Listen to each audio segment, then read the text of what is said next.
Good morning guys, মঙ্গলবার নতুন একটা ব্লগে আপনাদের স্বাগত। আপনারা দেখেছিলেন রোববার দিনকে আমরা সন্ধ্যের দিকে বেরিয়েছিলাম মার্কেটিং করতে, বাট আমরা একটা ফ্রিজ অর্ডার করে চলে এসেছি কোনো প্ল্যানিং ছাড়াই।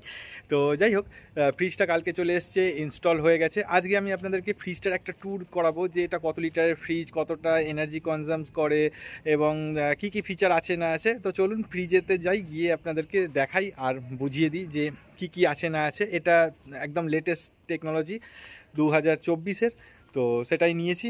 তো চলুন ফ্রিজে গিয়ে বাকি কথা বলছি। এই দেখুন, এইটা আমাদের ফ্রিজ এলজি কোম্পানির, ঠিক আছে। এটা রয়েছে স্মার্ট ইনভার্টার কম্প্রেসার, 10 বছরের গ্যারান্টি। এই স্মার্ট ইনভার্টার কি সেটা আমি একটু বাদেই বলছি। 2 স্টার, আপনি হয়তো ভাবছেন যে 2 স্টার কেন নিলাম। 2 স্টার নেওয়ার কারণ হচ্ছে আজকালকার দিনে টেকনোলজি অনেক হাই হয়ে গেছে, 5 স্টার হয় না, যেহেতু ইনভার্টার। 2 স্টারেতে যা এনার্জি কনজামশন 5 স্টার, আগেকার দিনের 5 স্টারকে ছাপিয়ে যাবে। আমি সব হিসাব আপনাদেরকে বুঝিয়ে দিচ্ছি কি কি এখানে রয়েছে, ভালো করে দেখুন। এখানে রয়েছে এলজি ফ্রোজেন ফ্রি, ঠিক আছে, ফ্রোজ ফ্রি টেকনোলজি রয়েছে 242 লিটার। ফ্রোজ ফ্রিটা কি? এটা একটা টেকনোলজি, এটার সম্পর্কে আমি আপনাদেরকে বলছি। এখানে এটাকে ভালো করে দেখুন। ওয়ার্ক উইদাউট স্টেবিলাইজার, 100 ভোল্ট থেকে 310 ভোল্ট অবধি স্টেবিলাইজ করে নিতে পারে নিজেকেই। সুতরাং আমার এলাকায় যতটুকু ভোল্টেজ ফ্ল্যাকচুয়েট করে, আমি উইদাউট স্টেবিলাইজার এটাকে আরামে চালাতে পারি। তো এই হচ্ছে কালার আর এই হচ্ছে সাইজ, ঠিক আছে। এটা সাইজ ধরে নিন 4.5 ফুট, 5 ফুট মতো হবে, ঠিক আছে। এবার হ্যাঁ 5 ফুট হবে, 5 ফুটের থেকে একটু কম হবে হয়তো। হ্যাঁ, তো এতটা এটার সাইজ। এইবারে আমি ডিপ ফ্রিজটার ভেতরটার লুকসটা কীরকম আছে আপনাদেরকে দেখাই। ডিপ ফ্রিজেতে আলো নেই, ঠিক আছে। এটা এই রকম, এখানে মাল্টি এয়ার ফ্লো, বিভিন্ন সাইড থেকে এয়ার ফ্লো করবে। এখানে টেম্পারেচার কন্ট্রোলের জায়গা রয়েছে, টেম্পারেচার কন্ট্রোল 4 অবধি রয়েছে, 3 হচ্ছে নর্মাল, ঠিক আছে। নর্মাল 3, এখানে দেখুন লেখা রয়েছে। মিনিমামের কথা লেখা আছে আর নর্মালের কথা লেখা আছে, ম্যাক্সিমাম 4 অবধি রয়েছে, ঠিক আছে। এটা হচ্ছে ডিপ ফ্রিজ। এখানে আইসের একটা জায়গা রয়েছে, যেখানে যদি আপনার আইস নেয়ার হয় এটাকে ঘুরিয়ে দেবেন, এর মধ্যে থাকা আইসগুলো এই ট্রেতে পড়ে যাবে, ট্রে থেকে আপনি বের করে নিতে পারবেন ইজিলি, ঠিক আছে। আর জল ঢালার সময় তখন এটাকে বের করে আপনি জল দিতে পারবেন। আমি বের করতে পারছি না, হ্যাঁ জানি না কেন বের করতে পারছি না, এই যে বেরিয়ে গেছে। তো যখন এতে জল দিয়ে দেবেন, জল দেওয়ার পরে হয়ে গেলে পরে এটা এইভাবে ঘুরিয়ে দিলে এটার থেকে আইস সব পড়ে যাবে নিচের ট্রেটাতে, এই ট্রেটাতে পড়ে যাবে। এই হচ্ছে এটা সিস্টেম, ঠিক আছে। আচ্ছা, এটা বন্ধ করে দিচ্ছি, এর পরের তলাটা দেখাচ্ছি। আচ্ছা, ডিপ ফ্রিজেও আপনি চাইলে পরে বোতল রাখতে পারবেন। এখানে এখানে দুটো র্যাক রাখা আছে এবং এটার কোয়ালিটিটা যথেষ্ট সলিড। তো খুবই ভালো এটার এখানের যে সিস্টেমটা আছে। এবার চলে আসছি নিচের তলাটায়। এই জায়গাটা দেখুন ভালো করে, এখানে 4টে জায়গা রয়েছে, 1, 2, 3টে, এবং এটার ওপরেও আপনি চাইলে ইউজ করতে পারবেন। তো এই যে 4টে আছে, এই 4টের প্রত্যেকটার ক্ষেত্রেই সমান কুলিং হবে, এমন না যে এদিকটা বেশি কুলিং হবে বা এদিকটা কম কুলিং হবে, এরকম কিছু না। চারদিকটা সমান কুলিং হবে। সেন্সার রয়েছে, স্মার্ট সেন্সার, এখানে লাইট রয়েছে, ঠিক আছে, দেখতে পাচ্ছেন। আর এখানে রয়েছে এয়ার পিউরিফায়ার না কিছু একটা বলেছিল, আমি ঠিক মনে পড়ছে না এই সময়। আচ্ছা, এখানেও কিন্তু আপনি কন্ট্রোল করতে পারবেন আপনার ঠান্ডাটাকে। 4 হচ্ছে নর্মাল, 7 অবধি হচ্ছে একদম বিশাল কুল হয়ে যাবে, আর 1-এর দিকে অল্প কুল হবে, ঠিক আছে। তো এরকম এটাকে কন্ট্রোল করা যাবে। এদিকেও যে রাখার জায়গাগুলো আছে এগুলো খুব সলিড, খুব সুন্দর। এই যে জায়গাটা আছে এখানে আপনি 2 লিটারের বোতল আরামে রেখে দিতে পারবেন। আর এই যে ওপরটা দেখছেন, এই ওপরেতে হানিকম ডিজাইন রয়েছে। হানিকম ডিজাইনের ফলে এটা হচ্ছে এক্সট্রা ময়েশ্চার শক করবে বা কিছু করবে, এরকম একটা কিছু বলেছিল। এখানে 2টো স্লাইডার রয়েছে, একটা হচ্ছে ফ্রুট থাকলে পরে এখান থেকে এই হোলটা থাকবে, যার ফলে এক্সট্রা কুল ভেতরে ঢুকবে। আর ভেজিটেবল থাকলে এটাকে এদিকে স্লাইড করে দিতে হবে, তার ফলে ভেজিটেবল আরও বেশি ফ্রেশ থাকবে। তো যেরকম জিনিস থাকবে সেই অনুযায়ী আমি চাইলে এটাকে স্লাইড করতে পারি। এবং এটাতে যথেষ্ট জায়গা রয়েছে, আপনারা দেখতে পাচ্ছেন।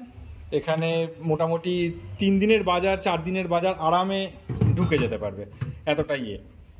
আচ্ছা, এইবারে আমি আসি এর যে ফিচারগুলো আছে তাতে, ঠিক আছে। এর মধ্যে যে ফিচার আছে, একটা এখানে আমি আপনাদেরকে বললাম যে ফ্রোজ ফ্রি। এই জিনিসটা কি? এই জিনিসটা হচ্ছে যে আগেকার যে ফ্রিজগুলো ছিল বা আমাদের যে আগের ফ্রিজটা ছিল, ওই ফ্রিজটাতে কি হতো, যখন আমরা ডিপ ফ্রিজটা খুলতাম তখন দেখতাম পুরো সুইজারল্যান্ড হয়ে গেছে, চারদিক থেকে একদম বরফ জমে জায়গাটা ছোট হয়ে গেছে, যা কিছু রাখা হয়েছে সেগুলো আটকে গেছে, ওগুলোকে আবার টেনে বের করার জন্য হাতুড়ি ছেনি লাগে। তো এটার ক্ষেত্রে সেই জিনিসটা হবে না। এটার ক্ষেত্রে ওই রকম কোনো এক্সট্রা কোনো বরফ দিয়ে আটকে যাবে না জিনিসপত্র। ডিপ ফ্রিজটা এরকমই থাকবে সবসময়, ফ্রোজ ফ্রি। তো এটা একটা ভালো জিনিস, এই ফিচারটা খুব ভালো লেগেছে আমার।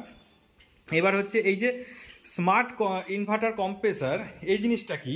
এটা হচ্ছে আমার ক্যাপাসিটি হচ্ছে 242 লিটারের, ঠিক আছে? তো এ সবসময় কিন্তু 242 লিটারের ঠান্ডা দেবে না। আমার এখানে এখন জিনিস কতটুকু রয়েছে, এই খালি ওপরের জায়গায় রয়েছে এবং এখানে রয়েছে, আর এখানে কয়েকটা জিনিস রয়েছে। তো এ স্মার্ট সেন্সার ঠিক এই কটা জিনিসকে ঠান্ডা করতে যতটা ঠান্ডা দিতে লাগে ততটাই দেবে। এটাই হচ্ছে এই যে স্মার্ট কুলিং টেকনোলজি যেটা আছে, সেই স্মার্ট কম্প্রেসারের কাজ হচ্ছে এটাই। ওকে, আর দ্বিতীয় কথা হচ্ছে এখানে একটা রয়েছে দেখুন স্টেবিলাইজার। 100 ভোল্ট থেকে 300 ভোল্টের মধ্যে স্টেবল করে নেবে ও নিজেকে।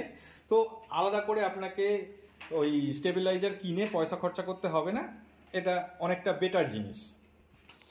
এবার আসি কারেন্ট কনজিউমশন কতটা হবে তার ওপর, ঠিক আছে? এখানে লেখা আছে অ্যানুয়াল এনার্জি কনজামশন কত, 267 পার ইয়ার, ঠিক আছে? 267 ইউনিট পার ইয়ার।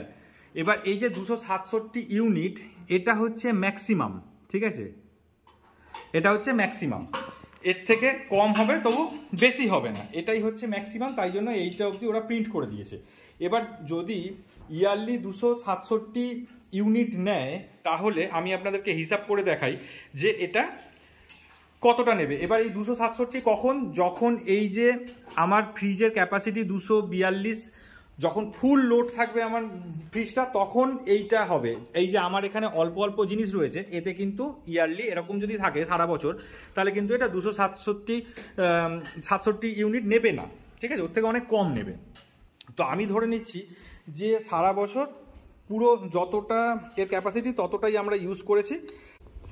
তাহলে যদি ধরে নিই যে 267 ইউনিট, 267 লিখি, 267 ডিভাইডেড বাই 12 মাস দিয়ে যদি ভাগ করি, তাহলে প্রত্যেক মাসে আপনার 22.25 ইউনিট খরচা হচ্ছে। তাহলে পার ডে হিসাব করি, আমি 30 দিনে মাস ধরে নিচ্ছি রাউন্ড অফে।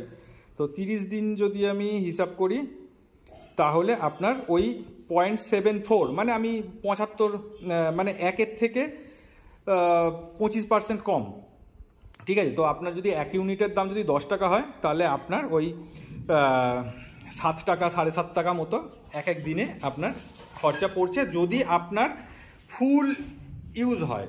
242 লিটার, তো 242 লিটার পুরো যদি ইউজ হয়, তাহলে সেক্ষেত্রে আপনার পার ডে খরচা পড়বে এই 7.5 টাকা মতো। এই হচ্ছে এই ফ্রিজের টোটাল ফিচার। এই সব কিছুই আপনাদেরকে বোঝাবার চেষ্টা করলাম আমার ভাষায়, আশা করছি বুঝতে পেরেছেন। এছাড়াও আর একটা জিনিস যেটা আপনাদেরকে দেখিয়ে দিই, যে এই হচ্ছে এটার মডেল নাম্বার এবং বাকি যা কিছু ইউনিট রয়েছে, ডিটেলস রয়েছে, সেগুলো সব আপনাদেরকে এখান থেকে দেখিয়ে দিলাম। আর একটা জিনিস যেটা আপনাদেরকে বলা হয়নি এই ফ্রিজটা সম্পর্কে, সেটা হচ্ছে এটার দাম।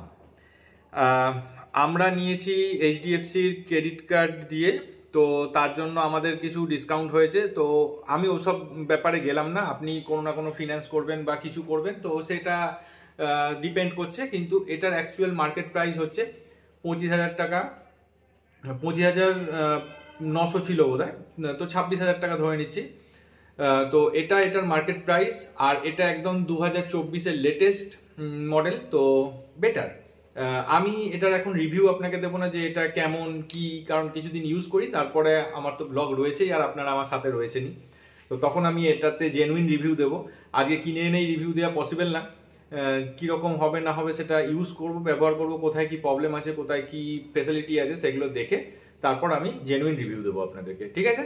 তো আশা করছি আপনারা বুঝতে পেরেছেন। কোনো কোশ্চেন থাকলে কমেন্টে করবেন, আমার নলেজে যদি থাকে তাহলে আমি দেবো, আর না হলে পরে আমি বলবো যে আমার দ্বারা পসিবল না এই টেকনিক্যাল জবাবটা দেওয়া।